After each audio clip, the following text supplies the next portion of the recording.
Good Friday evening, I guess. Welcome to Wizards Outlook. Got Raymond Lyons, Cardell W. Jr., Wilson Tarpe Jr., and look, man, we knew what was all at stake tonight for the Washington Wizards and Indiana Pacers. It's really simple. You win, you advance, you get to actually reach the playoffs. If you lost, the season ends tonight, and the Wizards they throttled the Pacers 142 to 115. They made sure it wasn't them. They ensured that they will be playing Sunday at 1 p.m., which also feels like it's the day that every DC team is playing somewhere on the professional side. That said, Cardell, we're going to let you kick this one off. Initial thoughts on Washington's win? Pure dominance. Pure dominance. They overwhelmed. They overwhelmed the Pacers in the second quarter. I think when Sabonis and Brogdon started picking up fouls, and they had to make some adjustments with the rotations or whatever.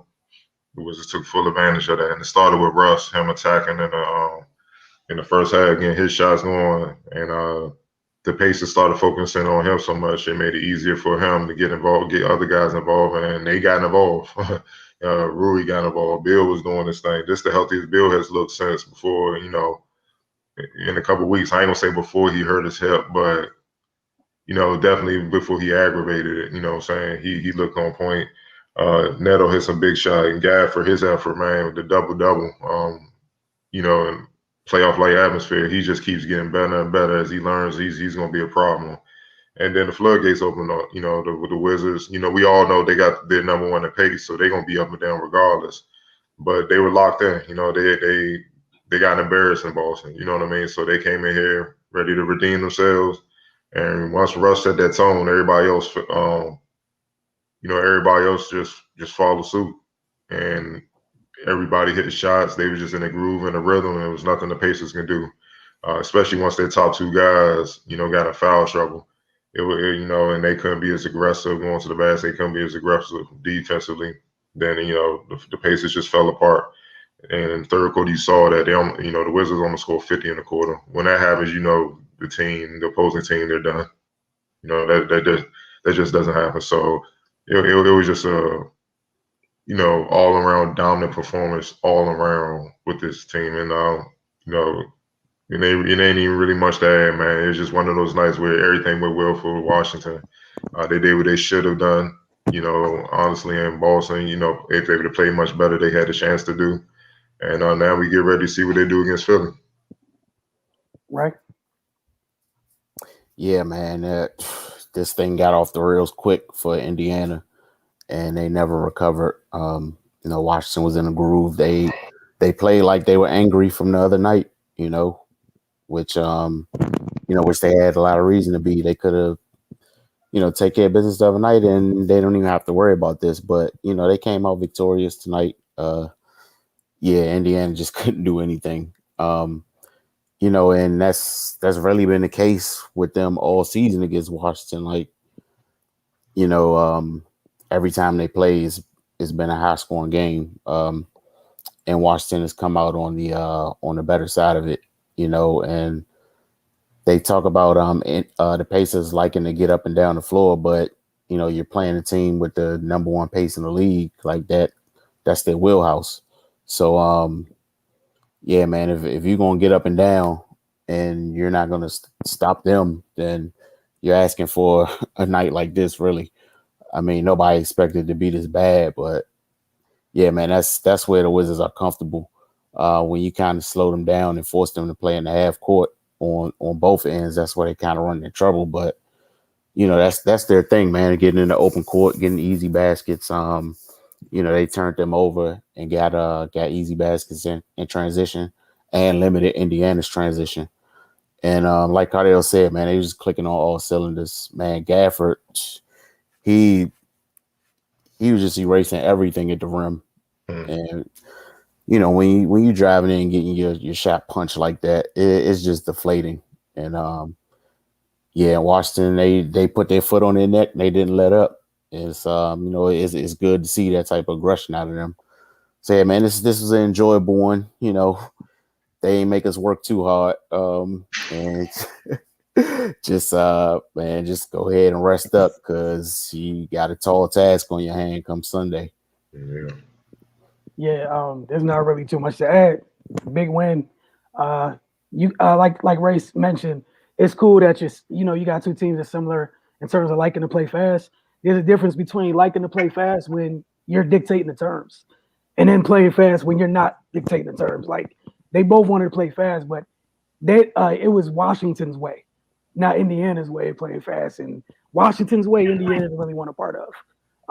As you saw, where Russell, once they got in transition, whether it was him literally pushing it up court or even the early, the throw ahead passes, just three passes, ball doesn't hit the floor, someone's dunking on the other side. You got somebody like Gafford runs the floor like he does. He's in heaven in that regard. It was tough, and you also got to see. I know some people kind of overlook some players in the league. Indiana without Miles Turner is not Indiana. And Karis LeVert. Yeah, and Karis, obviously. But especially in the paint, and this is not a knock on Sabonis. So a bunch of people on Twitter like, oh, I thought Sabonis was nice. It's like he's not the 5 for them. Like typically, you know what I'm saying? He's being asked to do some things that typically not supposed to do. Like Turner, just leave that. Yeah. Mm-hmm.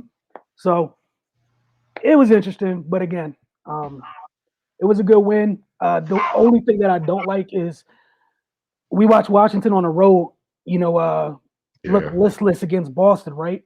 And then you got how you looked at home. The problem with the playoffs, on the road, you don't have home court advantage, right? So again, like you can't be listless. You're starting 2 games of Philly. As cliche as it is, series don't start till the other team wins on the other team's floor. Philly's won in Washington already this year. Washington hasn't won there. And it's just a tough matchup, period. So we'll see. But again, they have to find a way to not be listless on the road. You can't. It was 2 totally different. You went from having life, and then like you look like you didn't have a pulse 2 days ago.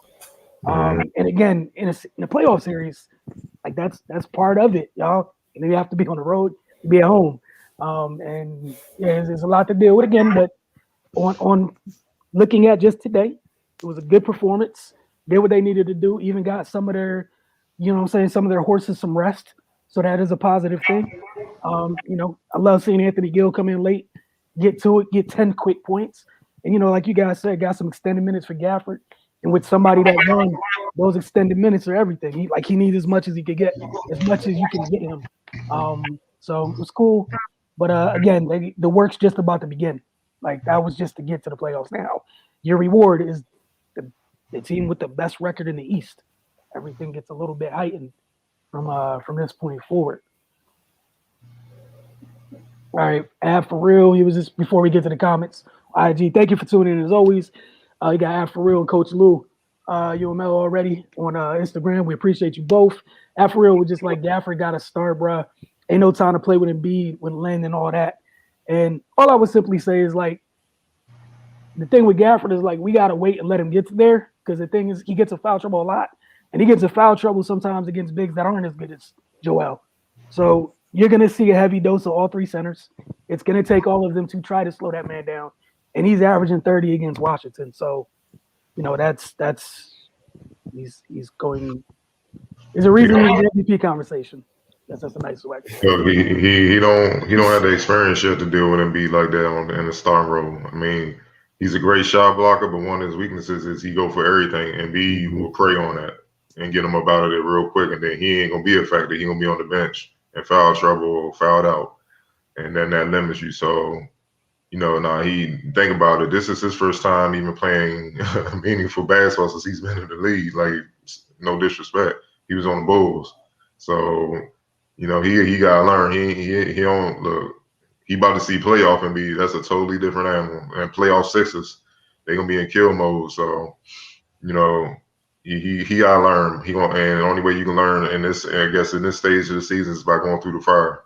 You know what I mean? So, I like what Brooks doing with the rotation of centers. He need to stick with that. It's been working. Whichever big is giving him the most production, that's who you ride with that night. Simple as that. And like Cardell said, you're gonna need you're gonna need all 3 of them and all 6 fouls. Just being honest, you're gonna need all of them. So You don't want to put any of them in a situation where you don't have the ability to use all three because one got so far in the hole from a foul perspective. Like we saw what happened to Boston the other night when, you had to sit people on the bench because of foul trouble. And, you'd love to put them back in, but they got 4. So it's be something to watch going forward. That said, before we get to the comments, we're also going to talk a little bit about, we have the finalists. The league shared on their Twitter account earlier, the league comms account, just about the finalists for the awards for this year. So we're going to talk about that. But before that, quick word from our partners over at Oohs and Ahs. All right, great deals every single day. Get over there. It's oozandahs.com. You got the website. If you guys can see, right at the top of the screen is right there for you guys. It's just that easy. You got 2 locations. Just a nice reminder. You're on the bottom screen, so definitely get over there. We're going to get to where you guys want to start. Go to the League Awards or straight to the comments? League Awards. Might as well knock that out. Okay. And real quick before we get there, just respond to the folks on IG. I want to make y'all feel left out because y'all don't get a chance to comment on YouTube where, that comment stays up there for a little while. Coach Lou wanted to know who's the 3rd most important guy on this team. I like Nitto and Ish's grit. Most important to me is Rudy. He has to be the 3rd option because teams are automatically gonna focus on Russ and Bill. He had like what he did tonight. He put pressure on Sabonis, and that was everything. Got him in foul trouble. He kind of did to Sabonis in a way what Jason Tatum did to him. The other night. You know what I mean? So he has to continue that production, especially in the Philly series, because he got to deal with Tobias Harris. So he can't be bashful. He can't be having one of those 8-10-point games, 5 rebound games. Ain't gonna be enough. Because he ain't gonna have no help, the center's gonna have their hands full in Embiid and Dwight. Damn, I forgot about Dwight and Dwight. So the centers they got. This is one series where the Wizards they gonna have to they gonna have to be on the island, hold their own, dog. Like certain possessions, you ain't gonna have no help, man. It is what it is. So yeah, this is gonna be a tough one, man. Everybody was like, "Yeah, I'm glad we avoided the Nets." I'm like, y'all must not be paying attention, bro. The Nets don't play defense, so at least they got to punch his chance. Philly second. Go ahead. And then I was going to say, you kind of answered Al for real's next comment when he was like, it doesn't matter about foul trouble if you only playing 20 minutes anyways. Theoretically, maybe if you had 3 of the similar kind of, if you were like Atlanta where you got 3 bouncy bigs, then theoretically that wouldn't matter. That's not the case in Washington. Again, staying in this reality, he's the one of the 3 that you can least afford to be in foul trouble because he's the one of the 3 that's not like the other 2.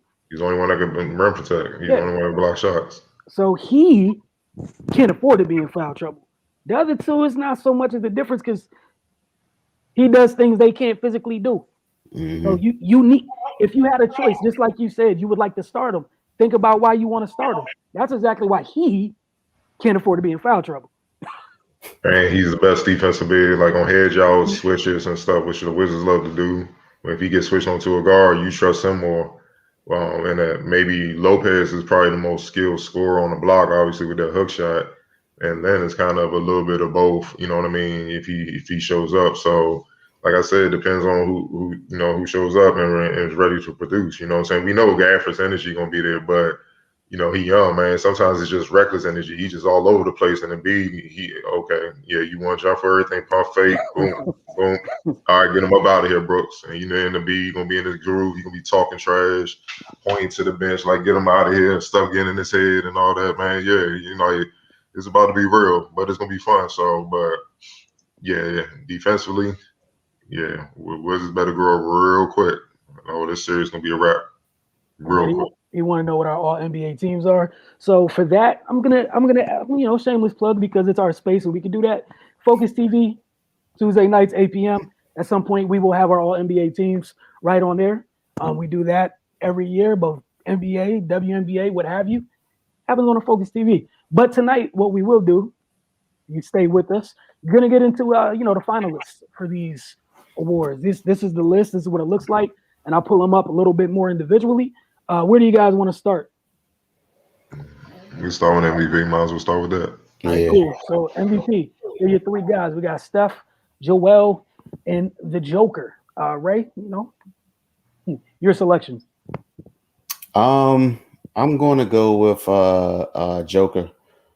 I mean, he's got Denver in the position they're in. They've had injuries. Of course, Jamal Murray went down, and he's just playing lights out basketball. Similar to what he did last year. I mean, I just gave him the edge. I don't want to disqualify a guy for missing time, but Embiid, he did miss some time with the injury, and Jokic remained consistent. Like if Jokic fell off and Embiid came back, and did what he was doing, then it would be, I have to do a little more thinking about that. But guy got to reward the guy for for staying at the top of his game. And Steph came on late. I mean, he's been consistent all season, but he really came on like down the stretch when they were making their playoff push. But yeah, I just think those other two guys were a little bit ahead of him. Cardell. Yeah, I've been saying Jokic the entire. Well, since when Embiid went down, I've been saying Jokic because of his consistency, and also he kept the Nuggets afloat when Jamal Murray went down and Will Barton went down. Like they had some key injuries, and plus, they tripping off Russ. Triple double run. Jokic averaged 26 points, 10 rebounds, and 8 assists. He was knocking on the door of averaging his own triple double from the center position. I don't know what it is, why people just don't want to give this dude his proper respect, but he's an all around killer, man. Like, I mean, he honestly, when we watch teams, when he gets the ball, he scares the hell out of teams. Like, he scares the teams more with his passing than his scoring. And there's not many people in the league that, you have players have that type of effect on, man. You know what I mean? Because you literally have to guard off the ball. Like, you have to be denied. You have to be in the right position. Because if you delay, you let up, you lazy, you lax, and 1 second, it's a bucket. It's simple as that. He's going to find them. And his passing is sometimes disrespectful, man, because he make you look like you're a little kid out there trying to play defense, man. It's just, I mean, he's a one-man wrecking crew, man. You know what I'm saying? So, and no disrespect, Steph Curry, what he's done, man. He's torched the league. All that Steph Curry got something to prove. At the beginning of the year, he shut that up real quick. And B was on one. It's just that the injuries took him out. But you gotta be available. It is what it is, man. I can't. It's like if we had a job, man. I can't give you employee of the month over the dude that's been here every time giving me high production, though. You know what I'm saying? Like, I can't, like, what sense does that make? You got to be, and unfortunately, that's what it was. So, but nah, man, Jokic, man, he's been consistent, the most consistent, man, been there every game, kept him afloat. It's nothing you can really point to be like why he shouldn't get it. Everything points towards to why he should be the MVP, and that's why I feel like he should get it. All right, I think that we went 3 for 3 on that one. You guys pretty much laid the case out.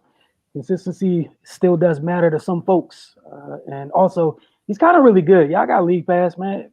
Make him like one of your teams. Like, it won't even take that long for him to change your mind. Give him 5 games. I challenge you that. All right, what's next? My bad. I think I went to pick one first by mistake. Where y'all want to go? Rookie, 6-man, defensive player of the year. Rookie? All right. Cool. So we got LaMelo Ball, and Edwards, and Tyrese Halliburton. It is tough. Can I cop out and go co-rookie of the year, or I gotta pick one? Why you always trying to bend the rules, man? Because, man.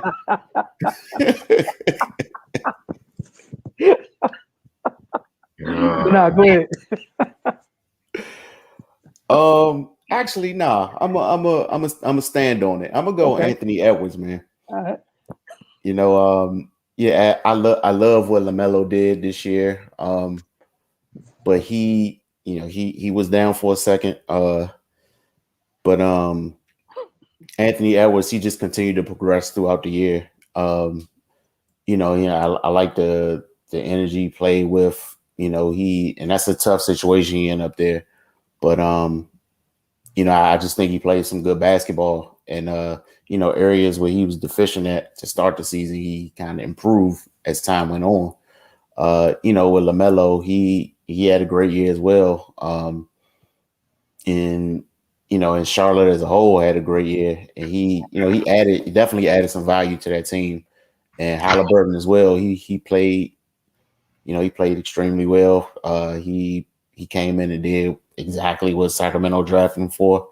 But yeah, I just think Anthony Edwards just kind of came in and put his stamp on things. They all made an impression on the league, but I just think Anthony Edwards made the biggest one. Cardell. Yeah, I'm gonna probably have to go with LaMelo Ball. His impact on the team had them closer to getting to the playoffs, in that race. And when he went down, things kind of fell apart. And I know Gordon Hayward went down afterwards, so you can kind of point to that as well. But it started when he went down. They weren't really clicking like that. And then when he came back, the damage had already been done. Plus, with his triple-double threat, I think he came out the gate a lot stronger than Anthony Edwards. Man, Anthony Edwards struggled for a minute. That's why I can't give it to him. I think he probably had a strong, like 1/4, maybe half a season or whatever. Where LaMelo, he was consistent. Only thing that stopped him was the injury, and he can you can't help that. It'd have been one thing if Anthony Edwards was right there from day one, being as consistent as him. Then I would roll with that. I would roll with him. But he came out the gate putting in work. I'm talking about LaMelo, so. I think he maintained. Plus, his impact on his team winning was much greater than both of these guys. So, I got to give him full credit because that's what it's about. And Tyrese Halliburton, he's nice, man.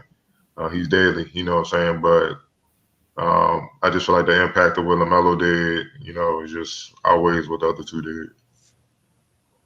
Yeah, for me, I think LaMelo's strong start and the fact that the only thing that changed anything was the injury.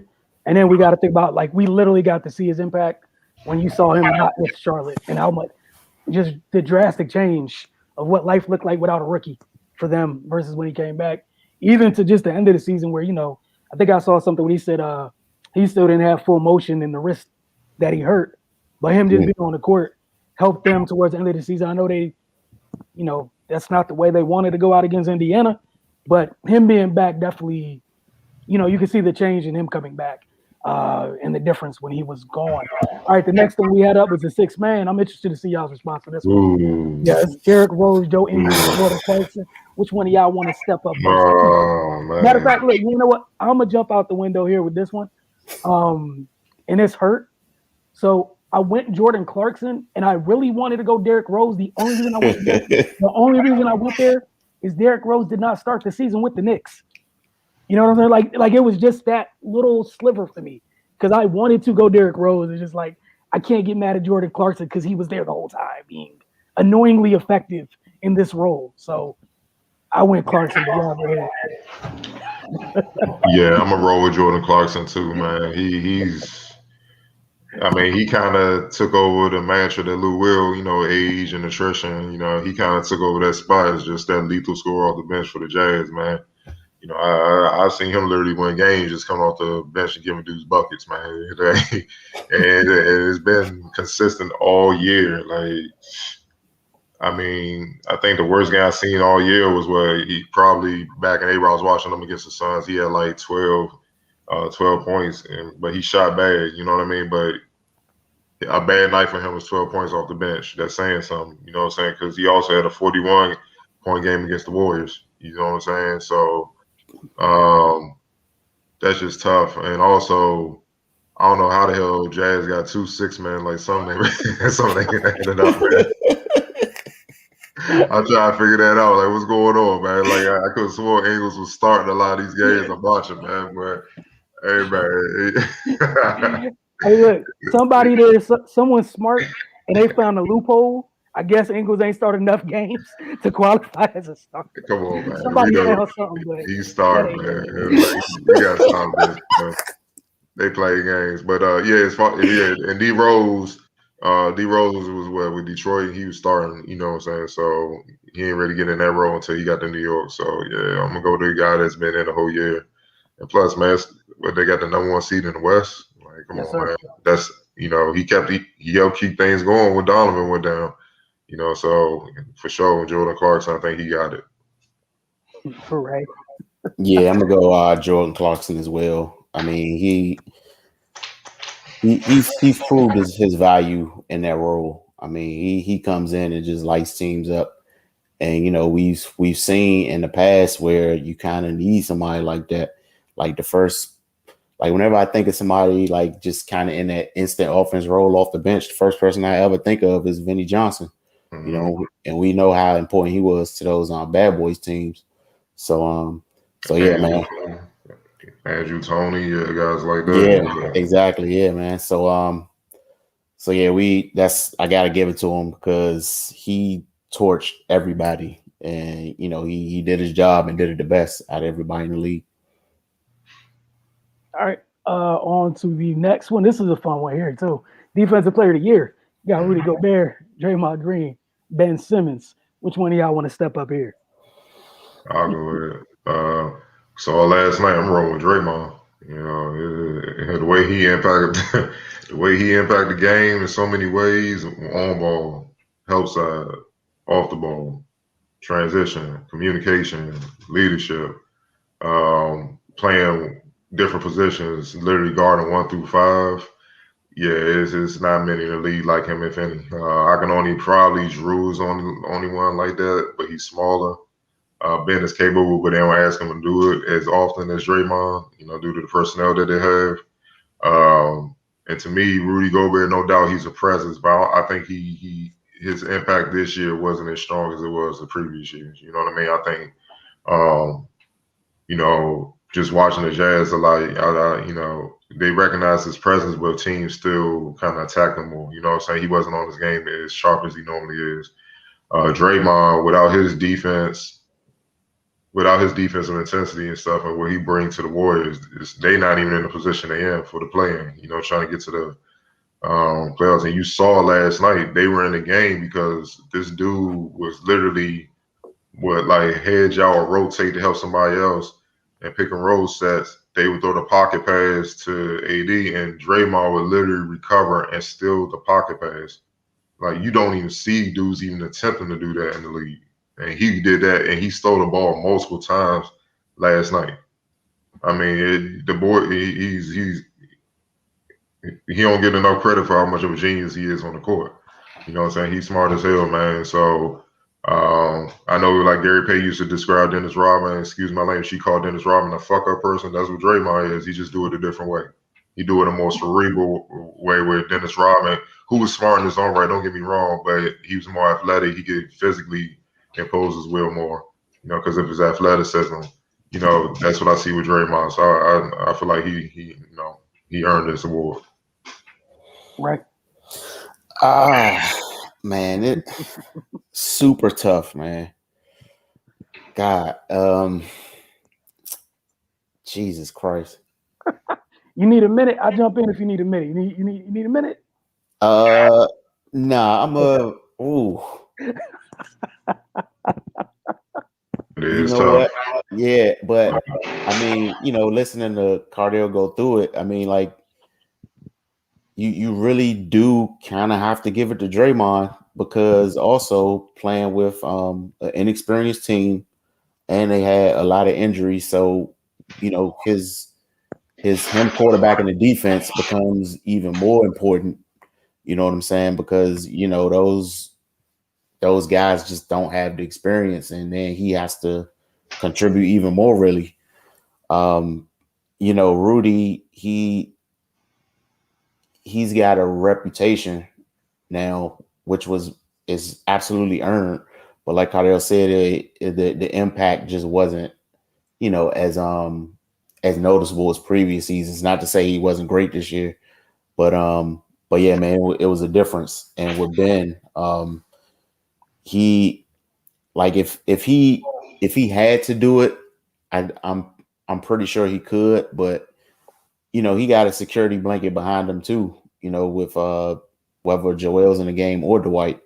So yeah, man, that is I gotta go Draymond just simply because he's required to do more than the other two guys, and he did it at a high level, you know. Yeah, man, not to diminish what the other two did, but like what Draymond had to go through this season to and then to still get the Warriors in the position they was in, I think he earned it.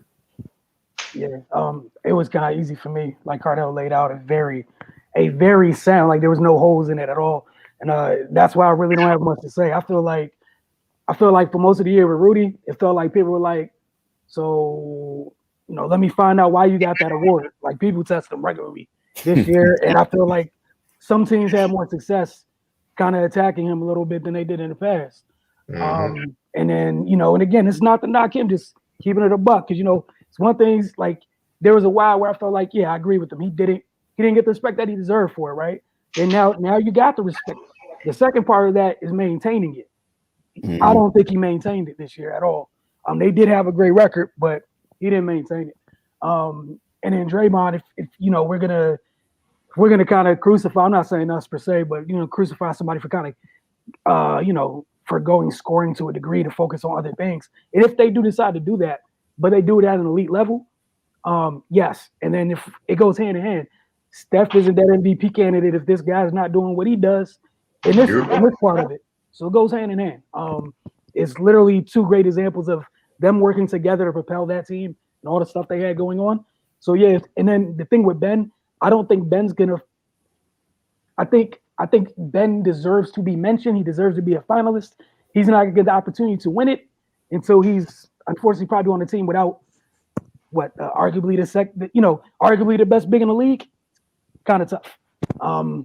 It's really tough to get that. So that's what it was for me. Here's another tough one because this is what this is this year. Really hard choices. Coach of the year: Quinn Snyder, Tibbs, Monty Williams, Cardell. You said not for you. Who's your guy? Thibodeau. Right. Come on, man. Look, let's stop this. The Suns were knocking on the playoffs last year before Chris Paul got there. So with Chris Paul, Crowder, they act like he ain't matter. Guys like that, when they come on board, of course they're going to be better and stuff like that. Not taking nothing from Monty Williams. He's doing a great job. But I feel like he did a great job last year because they were knocking on the door of the playoffs. You know what I'm saying? With really just Devin Booker. They got hot at the end, and that's when the switch flipped for him. But with Chris Paul, that's basically another coach on the floor, but he can actually affect the game. You know what I mean? So that I expected them to do what they did. No one was looking at the damn Knicks to do what they did, be the fourth seed in the East. Like, come on now. Julius Randle will be at an MVP level. Emmanuel quickly will be on the all-rookie team and all that. Like, RJ Barrett taking another step in his progression as a player. No one saw that coming. Come on now. He got New York rocking again. He got MSG. People proud to be Knicks fans. Spike Lee talking again, man. Like we ain't seen this in years, dog. Come on now. That alone should get him the award, man. Like, man, come on, man. I saw Thibodeau on the Breakfast Club the other day, man. Come on, man. Like, I'm like, oh man, he on Breakfast Club talking about the season? Oh, there's no doubt he did, man. He turned that whole culture around after many great players either ducked trying to do it or they couldn't do it. And they got home court against Atlanta, man. So, man, 1 year. So, man, you got to give them props, man. That turnaround was major. Right. Yeah, it's Tibbs, man. No disrespect to what Phoenix got done this year, but like Karel said, I don't think people recognize what last season looked like for them. With Aiden missed a bunch of games. Mm-hmm. And then like once they kind of got in the groove, they started picking it up. Then of course we all know what happened in March. But then when the season picked back up, they was on the roll. And this is the first time they've had a coach, the same coach for consecutive seasons in a while, if I remember correctly. So, they kind of building on something, and that doesn't make it any less of an accomplishment. But in regards to this award, what Tibbs did, he just came in and cleaned that thing right on up. And it's not like they barely scraping the bottom of the playoffs. I mean, they're a fourth seed. Like, that's a big jump from where they were. And kind of the same thing with Quinn Snyder. This is like a kind of a culmination of what they've been building already. So yeah, like I think for the season awards, you got to judge it in the vacuum of that season. So and based on that, I think Tibbs just kind of you know, what he did was impressive as hell, man. And the fact that he did it in New York on the biggest stage, like that's gotta mean something, man. Man, you brought the Knicks back to life, dog. And it's not like you have, and it's not a knock on Julius Randle, but it's not like you look at that roster and you're like, oh my gosh, I expected that. No one in right mind can honestly come in and say right now that going into the season, yeah, the Knicks were a top 4 team in the East. Nobody see that. So yeah, I'm gonna have to go with Tibbs on that. And I think with Quinn and Monty, it kind of feels like it's one of those things where they probably both had stronger cases last year for the job that they did quietly, but it doesn't get noticed. And you know how sometimes it works with awards. You get noticed the year afterwards for the job that was probably award worthy, and that's just part of it. Sometimes. All right, moving on to the next one. Hold on, I'm sorry, trying to go find these. Where we at? Oh, this is the last one. All right, most improved player, boy. So it's been fun. Shout out to these voters. It's gonna be interesting to see who they chose. We got Jeremy Grant, Michael Porter Jr., and Julius Randle. Julius Randle. Yeah, I mean he was just a monster this season. The other two guys made leaps as well, but he made a franchise player leap. So yeah, I gotta go Julius Randle. Cardell. Yeah. His numbers from last year ain't that far off from this year, but I just think his impact. It's hard to ignore that, and his efficiency, man. Like in every aspect, 45% from the field, that 41% from three, though. I mean, I'm seeing this man mix dudes up, in and out crossover, step back threes, and that ain't even, his bread and butter is bullying dudes and going to the rack and stuff. You know what I'm saying? Where the fact he has that in his game, you got to guard him accordingly. Think about it. He was 4 assists off of averaging a triple double his damn self. But that winning matters, man. Winning matters to me, man, because it's hard to do, man. I don't take that job for granted, man. And if you win it, clearly, and especially if you lead the way, clearly what you're doing something right. Because it's tough, man. It's hard. So, Jeremy, he took a leap, but they didn't win games. Look, the league, you just gotta keep it a buck. The league look at dudes that put up numbers on bad teams, like, who else gonna score? That's how they do. They sure get it. Like, who else gonna get those numbers? Somebody gotta get it. That's how they look at it. Michael Porter, hey man,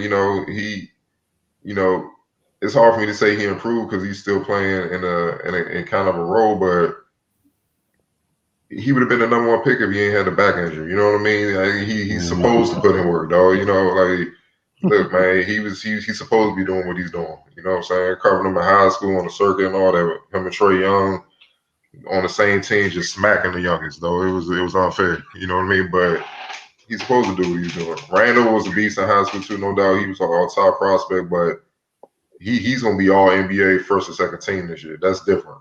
You know what I mean? So he's officially about to be one of the top 10 players on the planet.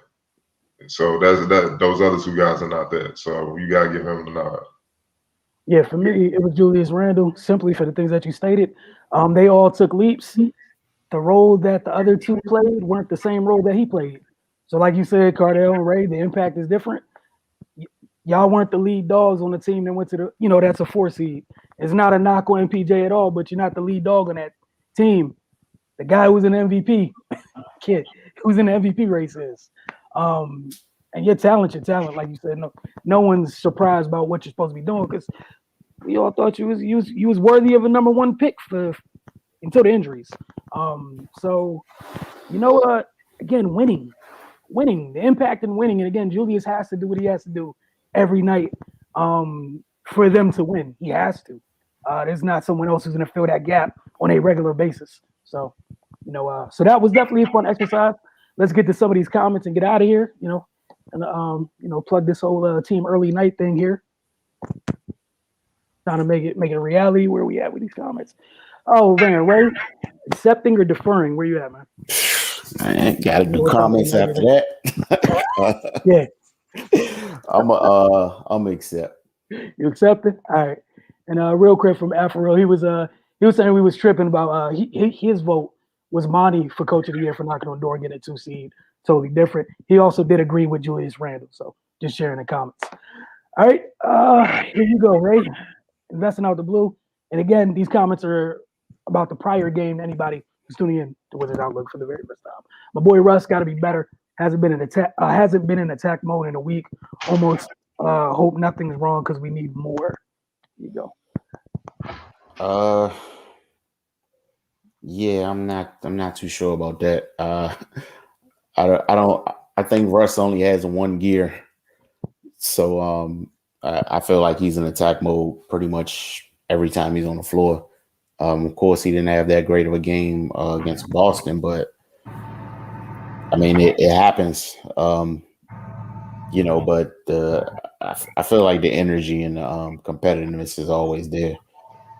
So yeah, they definitely could have used more from him last game, but I don't think that's a reflection on his mindset. Cardell, did you want to chime in or moving on? Yeah, I mean, he wasn't in attack mode against Boston, and he said as much, post game after they just beat the Pacers tonight. So he said he let the team down, so he made it a point to make sure tonight he was gonna be in attack mode. He was gonna be on one, and he was. So yeah, he was better. The Wizards won, so they're officially in the playoffs. They're ready for Philly. All right, on to the next one. Ball Jr., this is like 3 comments all in one. His point is at the last one. But again, thank you for watching and your consistent comments. And please stop making me read a book when you comment. I need you to get a little bit more concise. If your hamstring is pulled, you can't run at all, period. Every time you try, it's going to grab. You're going to stop. Your tracks are fall. If you can run, your hamstring ain't that bad. If you got a real hamstring pull, you ain't playing. It's over it. Ain't about being tough or pain tolerance. You're not going to be able to move, so I know it's something mild. Or it's just tight on its way to pulling. There's no playing through a hamstring pull. It ain't happened. I don't care who you are. On top of that, Beal's a strider when he runs, which puts more pressure on his hamstring. He especially would be affected by a hamstring pull. So I can't imagine him playing with a bad hamstring pull. He needs to chop his steps down and position himself closer to his spot so that he can make quick, short moves to score. Finally, as we're now at the point, I believe, or is there still more? Okay, no, we're at the point. And for Beal, there's no excuse. You out there, you moving, you playing. You took 50 shots the last 2 games. If you're healthy enough to do that, you're healthy enough to play well. Simple as that. He's moving plenty well enough. If he can move and run like he's doing, he's fine. You can't move and run like that if your hamstring is messed up that bad. All you, Cardell. Dr. Ball. You got a hell of a medical diagnosis from the couch. I ain't never seen this type. This is kind of new, but it's called having medical staff, round-the-clock treatment. That's what star players get. You can't judge him off of normal terms like the average Joe walking down the street. He's a franchise player. They're paying him a lot of money. They need him to win. You could have a hamstring injury, but the treatment will help it speed up the process of it getting better. And you can't say, it wasn't that because he missed some time because of it. It's the reason why he came back and was rusty as hell because he literally did not touch the basketball. He couldn't run. So it was definitely serious. But, yeah, man, you can have a tweak and it can get better, man. You know what I mean? It's just – everybody's different. Some players can play with it, some players can't, man. But yeah, the diagnosis from the crib. I mean, look, roll with what you want to believe, man. You know what I mean? Bill, stay on the floor and help keep getting buckets so you got the Wizards get W's, man. All right, pretty much going to lock this one in with it for you guys both to get. I'm glad they lost. I don't want to see the Nets first round at all. They will win tonight, and the reason that this is up here and it is so interesting, because apparently a bunch of people feel that way as if the desired result is the number 1 team in the East. So that said, Ray and Cardell, just your thoughts on this, and then I'm ready to read. I'm not commenting because I got like 2 more books to read in the comments, so y'all go ahead. Man. If you don't want to see the Nets, like you said, does that mean you want to see Philly? I don't think you want those problems either.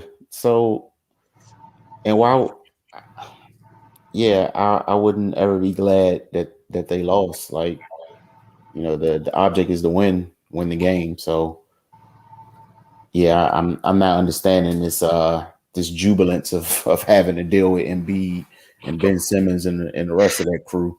Like that's going to be a painful series, man. Like so. Yeah, like Khalil said a couple times, man. At least with the Nets, you know, they're not gonna put up much resistance on the defensive end. You just got to worry about all that firepower. Like, I mean, they both gonna be bad, but I guess the difference is you want to get killed by a shotgun or AK. So just pick one. Go ahead, Cardell. I can't with Ray, but definitely props for the word choice with jubilant. So go ahead, though, Cardell. All right. Well, yeah. Y'all don't want to see the Nets why because they score a lot. Don't y'all realize it's two hands? Let me give y'all some information about Philly. They're first in steals. They're second in block in the league. Okay. They're 14. They're 14th in the league in points per game, 113, nearly 114 a game. But they're sixth in NBA in points allowed, and that's 108. They have their entire starting lineup averages double figures, so you have to guard everybody. They average between 12. Seth Curry to Embiid's 28. Seth Curry shot 46% from the field, 45% from three, 89% from the free throw line. That's your lowest starter, point per game for a starter. That's the lowest amount. Look at the efficiency I just said. The man shot 45% from deep this year. Shake Milton, 35%. All right. Tobias Harris, 39%. Joel Embiid himself, 37%. I'm giving you 3% average. Danny Green's 40%. Furkan's 37%. Do y'all not understand George Hill's on this team? 39%. Do y'all not understand how deep this team is and how many guys you have to deal with defensively, which is not the Wizards' strong suit? And then they can lock you down defensively. So you sure y'all want this problem? Y'all, bro, death is death. You know what I'm saying? Look, with all due respect, man, shout out to the Wizards for fighting into the playoffs, but death is death. Nets gonna make it. The Nets may make it seem like it's gonna be quicker, but nah, the Philly is gonna make it slow and torture. It's gonna be bad. So y'all act like they really like the Philly is sweet. I don't know what y'all been watching all year. This shit about to be bad. But y'all go ahead and keep watching, man. Look, it is what it is, man. I guess it's gonna be light work for the Wizards. On to my next chapter to read. Here we go from So Ben. 2 reasons we lost. Celtics had more guys with playoff experience versus our team that had 2, maybe 3 guys. And second, defense was atrocious. After Kemba hit his third or fourth wide open 3 in a row, I thought surely someone was going to body him up. But no, they double teamed Tatum. We just casually kicked it back out to a white hot Kemba for another. I also hate playing the Celtics. I know I'm probably going to get hate for this, but Bill's just too tight with Tatum. Joking before the game. Laughing with him after we just got booted from the 7th spot. I was fuming. Maybe I'm just old, but I grew up with Bird and Magic, then Isaiah and Jordan. But there were no friends come playoff time. And it continues. Once you're out, yeah, have a laugh and a beer, but not until then. And here's where it gets fun. That's why I lost respect for KD. Best pure scorer of all time, in my opinion, with the size and soft shot. But when he was having dinner with Draymond while OKC were up 3-1, well, we all saw how that turned out. I'm basing that purely on articles in OKC at the time and reports that followed saying it caused major friction between KD and Russ. I don't personally know that for a fact, truthfully. Give you credit for stating that part. Russ had a solid game, but abysmal offense for his standards. No excuses. I'm a real fan of his. Just hope our guys get into playoff mode next game or else. Well, it was an interesting season. Hopefully next year we develop more with an actual preseason and practices throughout the year. Whew. Here you go. Ray, I think it's your turn. I mean, yeah. I'm sorry. No, hold on. I'm sorry. It was just, Afarilla IG was like, the Nets are a nuclear bomb. There's no hope at all going up against them. We can hope Embiid fall over or something. It ain't nothing go on worse than that, period. So it's just as damaging if you're saving grace is that their best player falls and get hurt. Like, Hold on 1 second. No, hold on. You got Nets players needing time off to just deal with random shit. I'm gonna just say random shit. You got one that did was random shit. The other two been in and out the lineup all year. they haven't played 10 games So together yet. that's your logic. You hoping Embiid get hurt? All right, okay. But here y'all go back to Ben's comment. Oh man, all right, what we got here? Yeah, of course, playoff experience makes a difference. We've talked about the Wizards' youth, the pretty much the entire year.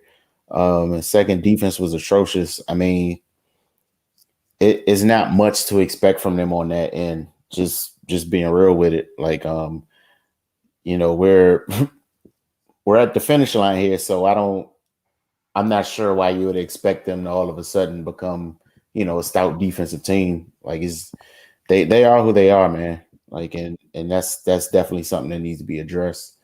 In regards to this Bill being too tight with Tatum thing, I mean, yeah, I get that. I wouldn't want to see you laughing and joking on the court, we saw something similar early in the year when they played who was that? The Hornets, and Bismack was joking with Westbrook after the game about getting dunked on. Like, that's I wouldn't do that. But I mean, there's always been friendships amongst rivals in the league. I mean, it's not going anywhere. You can have your thoughts on it, but yeah, that's gonna happen. Mike had dinner with Charles Barkley during the '93 finals. Like, where people aren't going to stop living their lives just because they're NBA players. So yeah, I don't think that has much bearing on anything. But yeah, I mean, that's why I lost respect for KD. So you lost respect for KD based on something you don't know for a fact is true. That's kind of a contradiction in itself, but do your thing, man. And Russ, we addressed in an earlier comment, he wasn't himself last game. He rebounded well. The whole team rebounded well tonight, and they smacked Indiana to go ahead and get the 8th seed. Cardell, did you want to comment? Yeah, as far as for the Bill and Tatum thing, they go back, man. Tatum is this young boy. He's different than a lot of those other guys. They literally, he literally go back with Tatum when Tatum was dang near Pampers, man. That's not even a friend. That's a brother. That's right. That's family. So it's deep. But at the end of the day, I get it. I wasn't too keen on him giggling about, what happened after the game or whatnot. That's not how I would react or you would have reacted. But for them, they did. That's their thing. You can't knock it. But clearly it's competitive because if it wasn't, Jason Tatum would have put 50 on his head. So obviously they ain't bothering him too much. He got him up out of there and got the W, and they chilling at home. So it ain't affecting him. And Bill was trying. It ain't like he ain't shoot or something. It just wasn't falling. His shots weren't falling. So it is what it is. He rebounded tonight and came back and, they for damn sure handled business tonight against the Pacers. So, yeah, you can't knock that, man. But nah, it's deeper than normal NBA rivalry just being cool, man. That's his young boy. They literally grew up together, went to the same high school, same trainer, family know each other, they're family, man. So, yeah, just like you might be cool with your brother if you have one or some cousin or something like that. But when you get between those lines, it's go time. I'm gonna murder you. Then after that, talk trash to you, let you know I'm one up. And that's probably what that was. They tell them like, yeah, I served you, you know what I'm saying, talking trash, I bust your ass. It is what it is. So hope to see you in the playoffs so I can do it again. You know what I mean? So that's all that is, man. All right, on to the following one. I think this one is yours, Cardell. Get ready to wind down. David Confield, simply the Wizards play with no urgency at all. This was a horrible performance as a team. They are better than how they played last night, taking nothing away from the Celtics or Tatum, but this was a very poor performance, period. I don't care about the numbers the bench scored. It was a horrible game. These coaches simply can't figure out how to slow down these high scores by playing denial defense on them. Once they have the ball, they're impossible to stop, especially when Tatum guarded by Ish Smith in the third quarter. What a stupid coaching decision. Oh Jesus! Oh man! The coaches simply can't figure out how to slow down these high scores. Well, I keep saying this: we're not on the sidelines, we're not in the coaches' meeting, so we don't know what type of strategy they're putting in. But it doesn't matter; they can put in the best strategy of all time. If the players don't execute it or they can't execute it, it don't matter. You cannot hold down a great player, man. You know, you try to make them inefficient. That's the most you can hope for. And Tatum is a great player. You're not gonna hold that young boy down. You're just not. Like he got too much with him. You know what I'm saying? And I think people don't realize how big he is. He's legit 6'9", knocking on 6'10". He's the problem. So when he got to go on from deep and he's hitting the shots, it's tough. And you talking about, you know, once they had the ball, they are impossible to stop. You talking about the non-defense. I think somebody put up a highlight last night talking about the different ways that Brad Stevens was getting Jason Tatum buckets. You know what I'm saying? Based on how the defense, the Wizards were playing them, they was throwing all type of backdoor lobs and all types of V cuts and stuff. So you know, for Tatum to score, he didn't have the ball. You know what I'm saying? So they clearly their denial was working because he wasn't able to get the ball, which forced Brad Stevens to draw stuff up to get him the ball and will get him in a scoring position moving without the ball. To be, you know what I'm saying? So which opened things up for him to once again get the ball because now they can't jump over the top or stay over the top. They gotta play honest defense now and just try to stay in front of him. Now that's what he does best. He can go to work. So and Ish Smith, he put Ish Smith on him because Rudy was in foul trouble. Russ was picking up fouls. Bill wasn't right. Who else was he gonna put on him? The centers can't guard him. Bertans. Who else was he gonna put on him? That would have been 60 now. You know what I mean? So we got to stop that. Ish Smith is quick enough, and obviously being a veteran, he obviously can figure something out where he can take one thing away from Jason. That's trying to get by him. The problem is Jason Taylor wasn't trying to get by him. He set up shop on the elbow in the mid range and just turned around, shot right over him. And by that time he was hot, so it was nothing you could do. Trust me, everybody on the Wizards got a little bit of that 50. Trust me. So, you know. I know it sounds simple, you know, coaches draw up a strategy, guys get in the game, and they just shut down those players. It don't work like that, not in the league. So, you know, it was just Jason Tatum's night. You just got to shake his hand, and try to come back better, and which they did tonight. Yeah, I was going to chime in a little bit. Boston did a great job of freeing him, getting him free. It's like you think the Lakers you think they weren't trying to keep Steph from having the ball. Yeah, once he give up the ball, there's 77,000 screens being set. Yeah, Boston didn't do it to that effect, but they were springing him wide open off the ball. So it matters. And again, we've mentioned the roster several times this year. It's not like this roster is littered with 4, 5, 6 outstanding perimeter defenders. Like, you know, there's two sides to it. So I mean, like Cardo said, man, like. I'll just keep moving on with my life. Here you go, right? Eric Lee. Hey, hold on real quick. Kemba had 29 too, so they had to focus on him as well. It wasn't just Tatum. It's kind of hard to put that fire out when another one's building as well. That thing was smoldering. You had one that was literally encompassing the globe, white hot, and the other one's just on its way rising. Like they were going through some things. Boston had them in a bad place. Had them that third quarter had them in a very, very dark place. And that's the other thing. Both of them can take you off the dribble.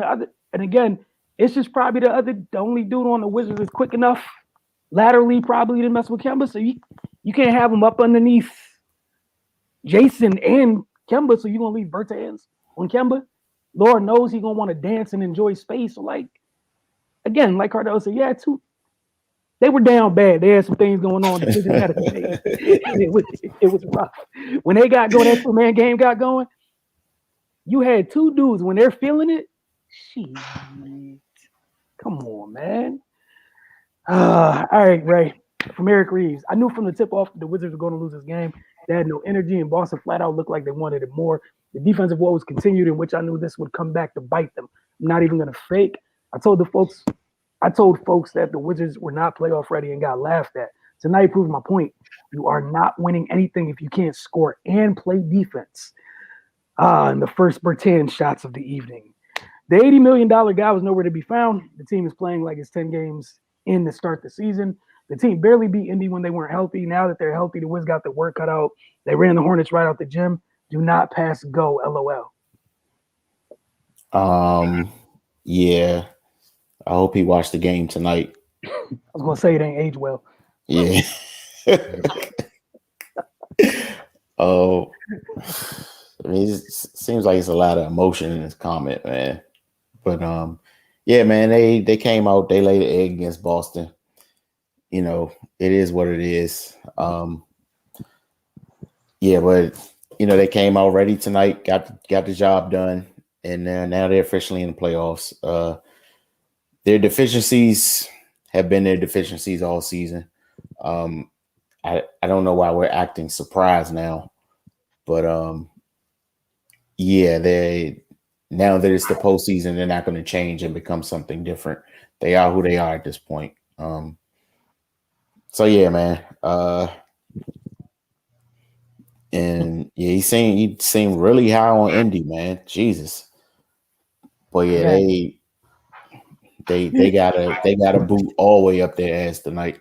So yeah, man. See you on Sunday. So Ben, Cardell's you. Even if we get booted next game, in my opinion, they need to lock in Scotty. This team, especially with these young guys, need consistency to build an identity and grow a culture. Yeah, I've been saying it all the time. You know, consistency, and I think he's earned that by the fact that they got to the playoffs, despite all the hell they went through this year. The COVID situation being shut down, and Russ being on one leg and he didn't get healthy. TB going down, Denny going down. Trey having to switch up the style to see what they was building with to get Russ. Bill being in and out, Neto, trade for Gafford. You know, like. My man have been look, man. My man have been through it yet. Here they are. They're in the AC, man. They made the playoffs, man. After missing last year when they was like it's a wash. I feel like he's earned that right. The team didn't quit on him. They kept fighting. They just got to keep building the team up, man. Give them some pieces, and you give them some talent. You know, Scott Brooks is known to do some great things with that. So you just got to get them some talent, which is obviously no team has won without talent, and that's just the key. They have some core pieces, so I feel like some like a Gaffer, for example, just developing him, Rudy taking another step. When Denny come back being better, you know, it's things as young as on the team that are just young. They just need time to grow, and you just gotta try to speed up that learning process. But yeah, for sure, lock him in, and it never bodes well where you always look up and it's a different coach. You know what I mean? I know people killed Wiggins. I feel like that hurt him a lot. People don't understand his first 4 years, he had 3 different coaches. That's 3 different systems. You know what I mean? That's tough. You only got time to grow on one. So, you know, now the last 2 years, he's been in Golden State, Kerr, you know, he's comfortable. And when you get comfortable as a player, man, you know, your confidence builds. When your confidence is up, there's nothing nobody can do with you. So, you know, that's key, man. So I hope they don't do some emotional thing, try to be geniuses and, you know, go out here and try to find a red Auerbach that don't exist, man. You know what I'm saying? You know, keep this dude out there and keep building what you're building. Y'all in the playoffs. Now y'all got something to move into next season with, you know, make good moves in free agency, the draft, and guys just get in the gym, get healthy and get in the gym. It's as simple as that. Ray, did you want to chime in there? Are you good? No, I mean, yeah, like you definitely need consistency. You know, I feel like we're the position the league is in. It's a very microwave type situation, man, where they don't allow anything to foster and grow. So yeah, man, I think it would bode well if they try to keep this together. You know, just to a point where you can really gauge, you know, what they're about. Like the last 2 seasons, man, I don't know what they would expect anybody to do with that, and like Cardell mentioned, man, the fact that they gone through what they gone through this season and are still playing in the playoffs like that right there just solidified why, he should get extended. All right, to the last comment of the night, and obviously, the last but not the least, Steven Molero. I really think they lost this game on purpose. Why I say that is they didn't want to play the Nets in the first round. When you see Russ really not hyper on the bench or the court pumping up everyone, Ish had to do that. Everyone looked like they were doing things they normally don't do and was okay with it. I think they want Philadelphia in the first. Hopefully it doesn't backfire. They win against Indiana. So my quick little 2 seconds. For all the things that y'all love about Russ and y'all bombarded with all these comments this entire time, this is just me asking, just again, don't attack me. What makes you think that he would be okay with this line of thinking? That's all I got. All I got. But y'all go ahead. Let's not continue to do this, man. Seriously. Why would they lose the game on purpose? That doesn't make any sense. Again, why do you think they feel like they have a better chance against Philly than the Nets? Philly's the first seed for a reason. I mean, and then why, even if that's the plan, why would they, Bill he's got to get himself right. Wouldn't it make more sense to win the other night and get more reps? Wouldn't that just make sense, period? Whether Bill had an injury or not? Come on, man. This is foolish. I just want to know, do people really think they have a chance to win this series against Philly? If something miraculous happens and they prove me wrong, I'll be the first to admit it. But yeah, I'm taking all bets on that. Come on, man. Let's stop this nonsense. Cardell. Y'all have been getting on us all year about Russ, saying we hate Russ and all that, and we should love Russ because he's competitive and all this stuff, man. He always shows up, blah, blah, blah. And now I'm reading on here that Russ wasn't into the game because they didn't want to play the Nets. Y'all contradicting yourselves. What are you talking about? If anything, Russ would rather play the Nets. I'm sure he would love to beat the Nets. So a former teammate can understand, yeah, you should, you know what I'm saying? That's just being competitive. You see what I'm saying? Y'all making no sense. Russ is not, dog. Russ is the last player on in the league I would look to duck rep or want to avoid somebody. He don't give a damn. He don't care who he facing. It don't matter. It's whoever. He went in the next game. That's his mindset. His mindset, I'm winning the next game. We'll worry about the rest later. They don't care, man. And y'all, boy, I can tell y'all ain't really playing. Y'all ain't compete like that in sports, man. Because if you're a true competitor, you want to go against the top dogs and knock them out anyway. Because it doesn't matter. It's the playoff time. You're gonna have to see them anyway. Y'all act like it's some weird path to get to the championship where you just gonna avoid all the tough teams. Guess what? Everybody in the damn playoffs tough to a certain extent. So you're gonna have to deal with the dogs the longer you stay in the playoffs and the more you advance. So why avoid it? And if you wanted to avoid Philly in the first round and the Nets in the first round, win more games in the regular season. There was also that option. That whole premise goes against everything that makes Russ. Literally goes against the thing that people love the most about him. That's the premise y'all going. It just doesn't make sense. You know what y'all not going to do is yeah. Did y'all have anything else?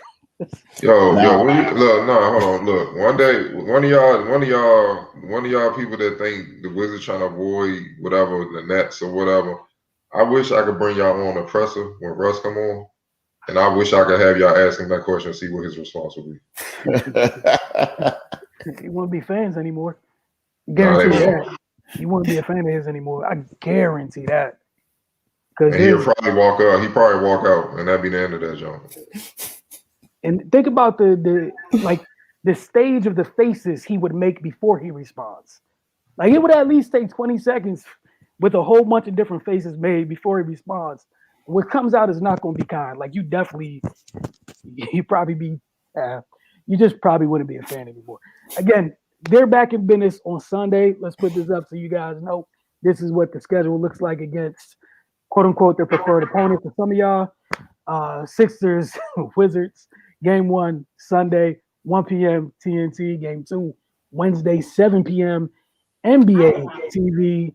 And those are the 2 times that we know as of right now. Obviously, the schedule will be updated. This this graphic was from before the game was complete. So y'all have a great evening. Got a day full of basketball on Saturday. We're gonna check back in with you guys tomorrow night for Mystics Outlook. Mystics got a home game. They're complete their. I think this will be their third of their. Yeah, it'll be their third game of their 3-game homestand to open the season, and then they hit the road. They got the 3-0 Liberty coming in tomorrow night. Cardell be in the building for that. So we're definitely going to be on here tomorrow night for Mystics Outlook. Then Saturday, we're going to let y'all breathe, watching basketball. And then Sunday, we right back because, again, every team in the DMV that plays a professional sport apparently plays on Sunday.